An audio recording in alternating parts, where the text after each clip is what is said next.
দাম্পত্য জীবনের সুখের জন্য সর্বপ্রথম এবং প্রধান করণীয় হলো আল্লাহ তাআলার কাছে অনেক আগে থেকে দোয়া করতে থাকা। দাম্পত্য জীবনের সুখের জন্য দোয়া কিভাবে করতে হবে আল্লাহ শিখিয়ে দিয়েছেন। দাম্পত্য জীবনের সুখে থাকা এটা জীবনের সুখের অন্যতম মানদণ্ড। যার দাম্পত্য জীবনের সুখী না, সে অনেক সম্পদশালী হতে পারে, অনেক প্রভাবশালী হতে পারে, অনেক পদের অধিকারী হতে পারে, অনেক বড় দায়িত্বশীল হতে পারেন, অনেক বড় নেতা হতে পারেন, অনেক বড় পরিচিত পপুলার মানুষ হতে পারেন, তিনি সুখী না।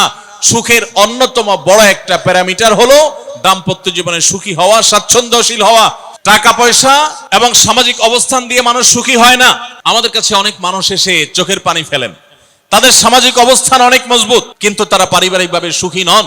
সুখের সাথে এই টাকা পয়সা এবং সামাজিক অবস্থানের সম্পর্ক আপনি যতটা আছে মনে করেন, বাস্তবে ততটা নাই। তাহলে কিসের সম্পর্ক? আসুন আমরা সেই জায়গায় চলে যাই। নাম্বার 1, আপনার দাম্পত্য জীবনের সুখের জন্য সর্বপ্রথম এবং প্রধান করণীয় হলো আল্লাহ তাআলার কাছে অনেক আগে থেকে দোয়া করতে থাকা। দাম্পত্য জীবনের সুখের জন্য দোয়া কিভাবে করতে হবে আল্লাহ শিখিয়ে দিয়েছেন। রব্বানা হাব লানা মিন আজওয়াজিনা ওয়া যুররিয়াতিনা কুররাতা আয়ুন। আল্লাহ, আমার পরিবারের সদস্যরা যেন এমন হয় যে তাদেরকে দেখলে আমার নয়ন জড়িয়ে যাবে। ওয়াজআলনা লিল মুত্তাকিনা ইমামা। আর আমাদের সবাইকে, গোটা পরিবারকে আপনি মুত্তাকিদের ইমাম বানায় দেন, সৎ মানুষ বানায় দেন। কারণ সৎ যদি না হয়, আল্লাহভীরু যদি না হয়, তাহলে কখনো তাদের মাধ্যমে আপনি সুখ শান্তি পেতে পারেন না। তাহলে প্রথম করণীয় দাম্পত্য জীবনের সুখের জন্য, সুখী দাম্পত্যের জন্য আল্লাহর কাছে দোয়া করতে থাকে। সূরা ফুরকানের ৭৪ নম্বর আয়াত, এর পাশাপাশি আরো যত আয়াত আছে, অথবা সাধারণভাবে আপনি আল্লাহর কাছে, আল্লাহ আমি ভালো সঙ্গী যেন পাই সেজন্য দোয়া করতে থাকবো। আল্লাহ আমাদেরকে তৌফিক দান করুন। দাম্পত্য জীবনের সুখের জন্য দ্বিতীয় গুরুত্বপূর্ণ বিষয় হলো জীবন সঙ্গী সঙ্গে নির্বাচন করার ক্ষেত্রে অন্য যাই থাকুক আর না থাকুক, ধার্মিকতা আছে কিনা এটা দেখতে হবে। এটা যদি দেখেন তাহলে সেক্ষেত্রে ইনশাআল্লাহ আপনি সুখী হবেন। এখানে মুশকিল হলো আজকাল মেয়েদের বোরকা পরলেই মনে করা হয় ধার্মিক, ছেলেরা নামাজ পড়তেছে মনে করা হয় ধার্মিক। এটুকুই শুধু ধার্মিকতার সংজ্ঞা নয়। ধার্মিকতার সবচেয়ে বড় সংজ্ঞা হলো কোরআন এবং হাদিসের সামনে সে নিজেকে আত্মসমর্পণ করে কিনা, সে সারেন্ডার করে কিনা। আল্লাহর নির্দেশ পেয়েছে, রাসূলের নির্দেশ পেয়েছে, আল্লাহর নিষেধাজ্ঞা রয়েছে, সেই জায়গায় সে থেমে যায় আর সে আগে বাড়ে না, নিজেকে সমর্পণ করে দেয়, মাথা নত করে ফেলে। এরকম যদি হয় তাহলে সেই ছেলে নিয়েও সুখী থাকবেন, সেই মেয়ে নিয়েও সুখী থাকবেন। আমি বিশেষ করে মেয়ের বাবারা যারা নিজের মেয়ে বিয়ে দেওয়ার জন্য সরকারি চাকরিজীবী খুঁজেন, পয়সাওয়ালা খুঁজেন, বড় বড় পদে থাকা মানুষগুলোকে খুঁজে বেড়ান, আমি তাদেরকে বলি আপনার মেয়ের জন্য ফজরের নামাজের সামনের কাতারে থাকা যুবকগুলোকে খুঁজে বের করেন।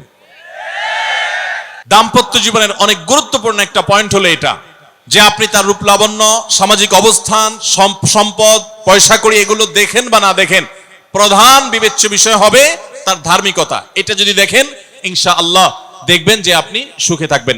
তৃতীয় যে পয়েন্টটি বলতে চাই তা হলো দাম্পত্য জীবনে সুখী হতে হলে সবর এবং শকর, এই দুইটা মূল মন্ত্রের কোনো বিকল্প পথ খোলা নেই। সেটা স্বামীর জন্য প্রযোজ্য, স্ত্রীর জন্য প্রযোজ্য। স্বামী হিসাবে আপনি স্ত্রীর অনেক অনিয়মতা দেখতে পাবেন, অনেক কিছু দেখতে পাবেন, আপনার আকাঙ্ক্ষা, আপনার চাহিদা, প্রত্যাশার বিপরীত, আপনাকে সবর করতে হবে। দাম্পত্য জীবনে টুকটাক সমস্যা হবেই, এটা প্রত্যাশিত। মনে রাখবেন, এই জিনিসটা যদি আপনি আগে থেকে মাথায় রাখেন তাহলে আপনার কষ্ট অনেকখানি দূর হয়ে যাবে। দাম্পত্য জীবনে যদি স্বামী স্ত্রী উভয়ে যদি ধৈর্যশীল না হয়, সবরকারী না হয়, হুটহাট রিয়াকশন করে ফেলে, কখনো দাম্পত্য জীবনে সুখী হওয়া সম্ভব নয়। আপনার স্বামীটা হয়তো অমানুষ, সে আপনাকে গালিগালাজ করে কিন্তু চরিত্রহীন না। অনেকের স্বামীটা খুব ভদ্র কিন্তু চরিত্রহীন, ব্যবহার ভালো করে চরিত্রহীন, তাদের কষ্ট আপনার চাইতে কম না, নিশ্চয় আপনি তার চাইতে ভালো আছেন।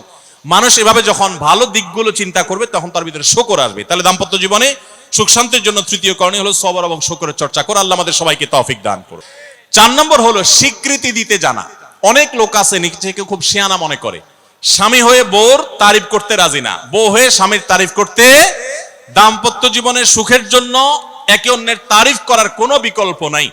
এই জন্য দাম্পত্য জীবনে সুখ শান্তির জন্য একে অন্যকে ভালোবাসা, প্রশংসা করতে জানা, বিশেষ করে স্বীকৃতি দিতে জানা, ভালো গুণগুলোর কথা বলা, এটা হারিয়ে গেছে। অনেকে মনে করে যে না, ভালো গুণ বললে মাথায় উঠবে, এটা ভুল। মাথায় উঠবে সেটা ব্যালেন্স করার জন্য আপনাকে অন্য কাজ করতে হবে, কিন্তু তাই বলে প্রশংসা করতে কার্পণ্য করা যাবে না, স্বীকৃতি দিতে হবে। 5 নম্বর হলো দাম্পত্য জীবনের সুখ শান্তির জন্য একে অন্যের কনসার্নের জায়গাগুলো আছে, ইস্যুগুলো আছে, এগুলোকে মাথায় রেখে চলতে হয়। যেমন আপনি স্বামী হিসাবে বইয়ের বাপের বাড়ির মানুষদের বদনামি থাকলেও করবেন না, কারণ কোন মেয়ের কাছেই নিজের বাপ মা নিজের ভাই বোনের কোনো দোষ শুনতে ভালো লাগে। ঠিক একইভাবে মা বোনরা যারা আছেন তারা স্বামীদের দুর্বল পয়েন্টগুলোকে মাথায় রাখবেন। যে কথা বললে স্বামী স্ত্রী উভয় জানেন যে যেটা বললে তার মনে কষ্ট হয় সেটা তাকে বলবেন না। এই বিষয়গুলো মাথায় রেখে চলা, যে কি বললে তার কষ্ট হয়, ইনশাআল্লাহ এতে দাম্পত্য জীবনে সুখ শান্তি হবে। এর পাশাপাশি 6 নম্বর হলো সময় দেওয়া। আজকাল দাম্পত্য জীবনের সবচেয়ে বড় সমস্যা হলো, তরুণ বন্ধুরা ভালো করে শুনে রাখেন, বিয়ে যারা করবেন ভবিষ্যতে আরো ভালো করে শুনে রাখেন, এই মোবাইল ফোন আমাদের দাম্পত্য জীবনকে ধ্বংস করার অন্যতম কারণ।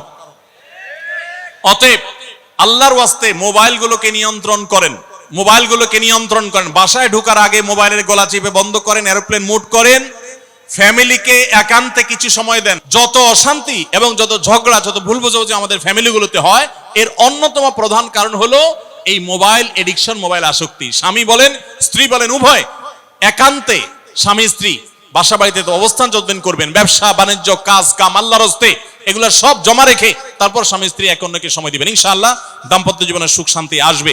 7 নম্বর পয়েন্ট হলো অন্যের সুখের মিথ্যা গল্প শুনতে যাবেন না।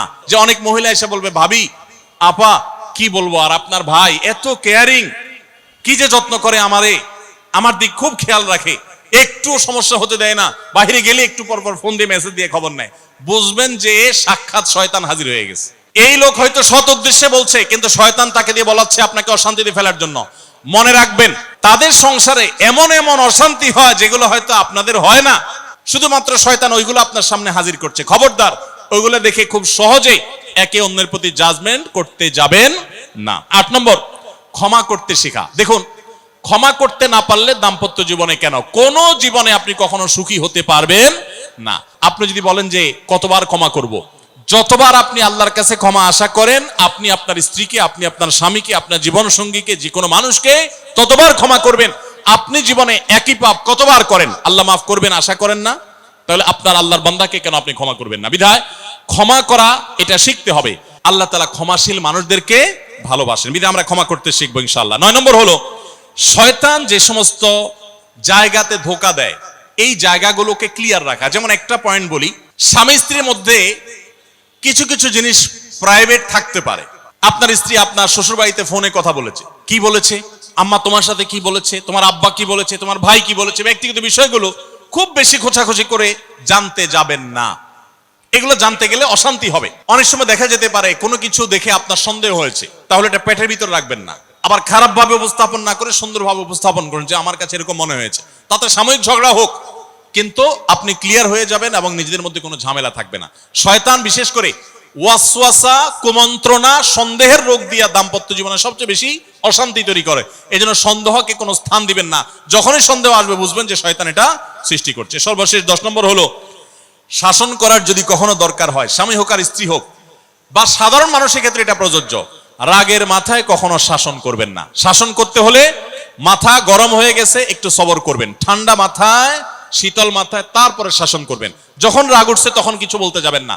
আপনার রাগ উঠছে আজকে, আপনি নিয়ত করেন আগামী 24 ঘন্টা পর এটার আমি বিচার করব, একটা বিহিত করব, এটার আমি কিছু একটা করে ছাড়বো। 24 ঘন্টা টাইম নেন, ইনশাআল্লাহ আপনি নিশ্চিত থাকেন 24 ঘন্টা পর যদি আপনি এটা নিয়ে বসেন, তাহলে আপনার এই বসাটা অনেক বেশি হবে ন্যায়সঙ্গত।